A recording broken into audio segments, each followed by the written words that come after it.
હીરા બજારમાં છેલ્લા કેટલાય સમયથી મંદીનો માહોલ છે, જેને લઈને અનેક રત્ન કલાકારોએ આપઘાત પણ કર્યા છે. તો હવે કોંગ્રેસ દ્વારા સુરત ડાયમંડ એસોસિએશનને આવેદનપત્ર આપી સરકાર પાસે રત્ન કલાકારો માટે આર્થિક પેકેજ આપવાની માંગ કરવા સાથે રાજ્યસભાના સાંસદ હીરા ઉદ્યોગપતિ ગોવિંદ ધોળકિયાને પણ રજૂઆત કરવા આવેદનપત્રમાં ઉલ્લેખ કરવામાં આવ્યો છે.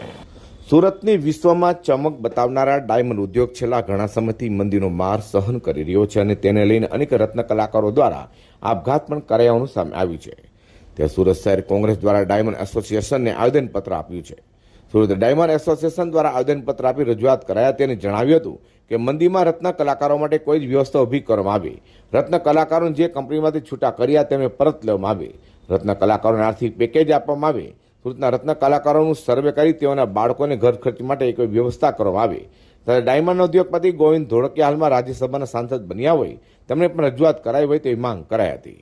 અમે સુરત શહેર કોંગ્રેસ સમિતિ દ્વારા ડાયમંડ એસોસિએશનના સંગઠનને રત્ન કલાકારોને જે હાલની મંદીમાં એ લોકોને છૂટા કરવાના, એ લોકોને પગાર ના મળવાનું અને રત્ન કલાકારોની આત્મહત્યા કરવાની જે ઘટનાઓ ઘટે છે તેને રોકવા માટે, રત્ન કલાકારોને મદદરૂપ થવા માટે એસોસિએશન દ્વારા ઇન્ડસ્ટ્રીયાલિસ્ટો કે કામદારો, શેઠ લોકો છે, જે કારખાનેદારો છે, તે લોકો તરફથી રત્ન કલાકારોને મદદરૂપ થાય એ માટેની રિક્વેસ્ટ કરવા આવ્યા છે.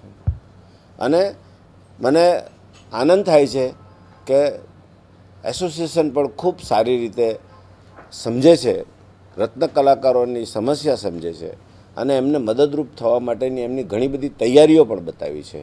અમારા સૂચનોની પણ આપલે કરી છે અને અમે જે સૂચનો કર્યા છે તે સૂચનો પણ એમને સ્વીકાર્યા છે મહદઅંશે, અને અમારા સૂચનો અને એમના વિચારો એકબીજાના મળતા આવ્યા છે.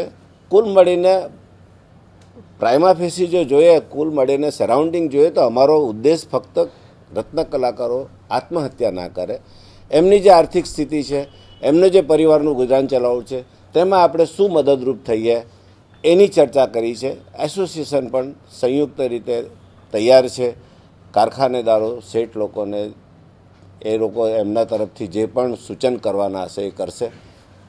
મારા તરફથી પણ જે વાત કરી છે તે વ્યક્તિગત સમજો કે કોંગ્રેસ તરફથી કહો, અમે પણ આ સેવામાં અમારી યોગદાન આપવા તૈયાર છીએ એવી તૈયારી બતાવી છે. અને એવું કંઈ પણ હશે તો એની ટાઈમ કોલ કરશે તો 24 કલાકમાં પહોંચતો કરી દઈશ.